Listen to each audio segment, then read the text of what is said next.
Good day. My selected topic about reading in the Philippine history is about agrarian reform policies.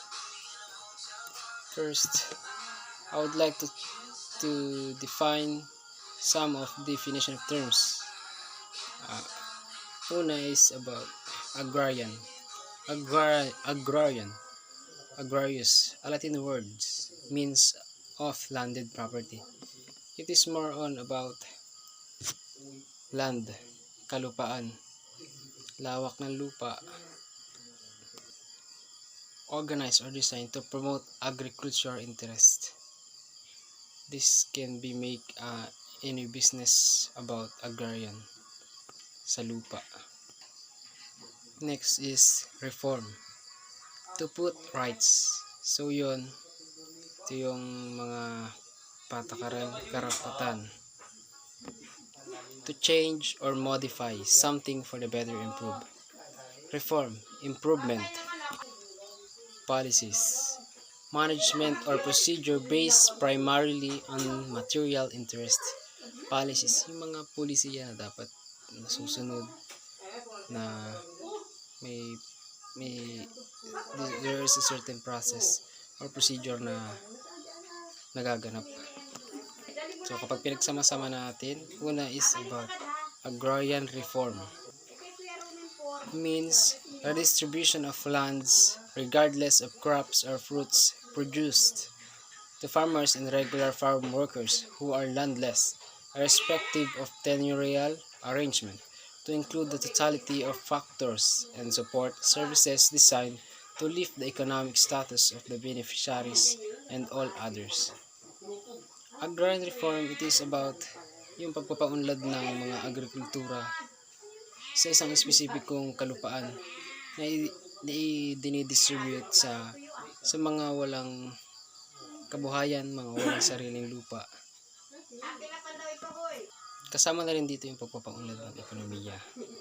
Dito natin masasabi na ang ating bayan o bansa ay magiging maunlad kung masusunod itong ating agrarian reform law or agrarian reform policy.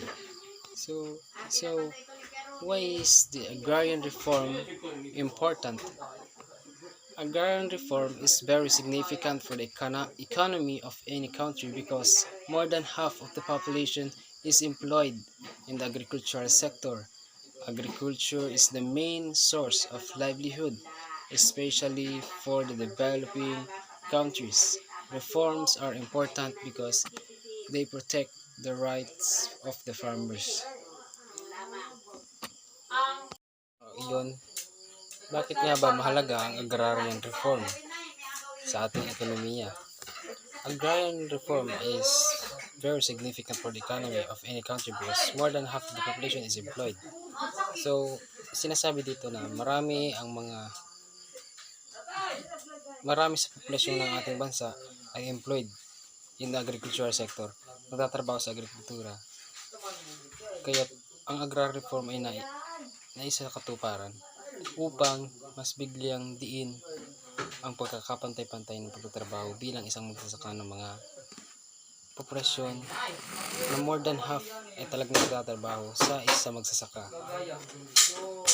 Next ay what is the most significant agrarian law?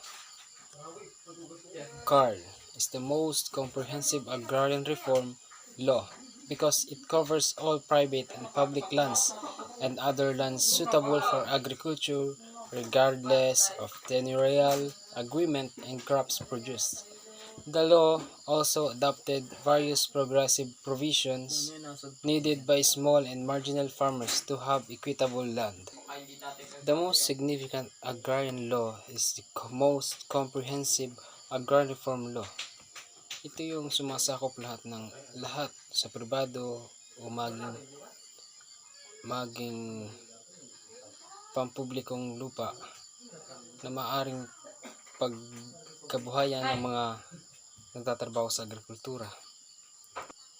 The law also adopted various progressive provisions needed by small and marginal farmers to have equitable land. So ito yung binibigyan sila ng lupa para makapamuhay, maghanap buhay para sa ikauunlad ng ekonomiya, maging ng kanilang pamilya. Iyon. Who are the agrarian reform beneficiaries? Agrarian reform beneficiary refers to farmers who were granted lands under Presidential Decree number 27, the Comprehensive Agrarian Reform Law and Republic Act. Yung sino nga ba yung makakatanggap ng beneficiary ng Agrarian Reform Law? Ito nga, sa simpleng pamumuhay, ang mga magsasaka ang sinasabing magiging beneficiary nito sapagkat maaaring nagtatrabaho lang sila para sa kanilang may lupa. Wala silang sariling lupa na sinasakaan kaya sila yung mabibigyan ng beneficiary na maaaring mabahagihan sila ng mapagkakabuhayan nilang lupa mula sa gobyerno. Magkakaroon sila ng mga kagamitan sa pang-agrikultura, lalong-lalo na sa pagsasaka. So, paano nga ba nagsimula ang agrarian reform?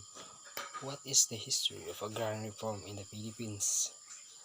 On September 10, 1971, President Ferdinand E. Marcos signed the Code of Agrarian Reform of the Philippines into law, which established the Department of Agrarian Reform, effectively replacing the Land Authority. In 1978, the DAR was renamed the Ministry of Agrarian Reform. So, nagmula pa lang lahat ng ito sa diktador na si President Ferdinand E. Marcos na kanyang pinirmahan ang Code ng Agrarian Reform of the Philippines into law. Naging batas na siya which established the Department of Agrarian Reform, effectively replaced the Land Authority.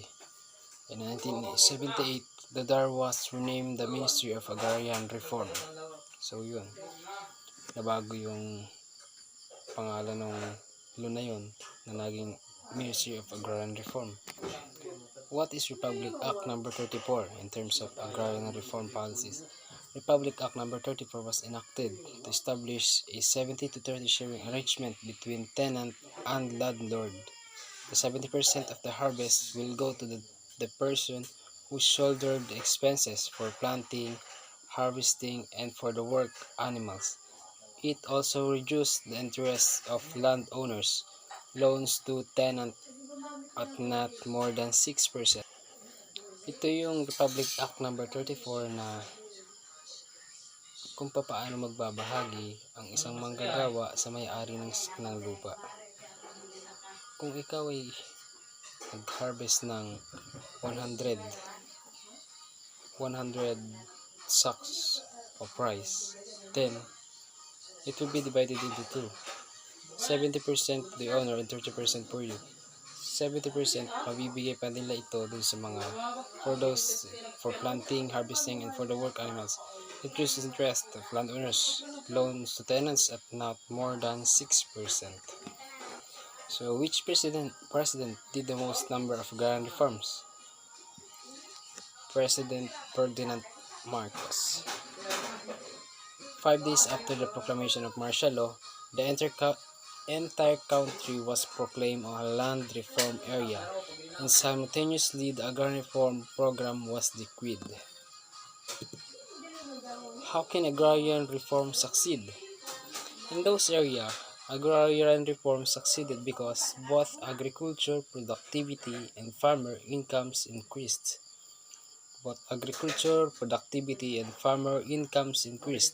Agrarian reform succeeded even if the support service provided by the government in those areas were still less than desired.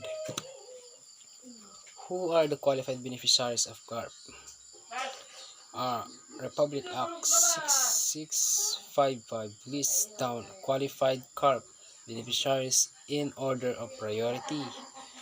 1. Agricultural lessees and shared tenants. 2. Regular farm workers. 3. Seasonal farm workers. 4. Other farm workers. 5. Actual tillers, occupants of public lands.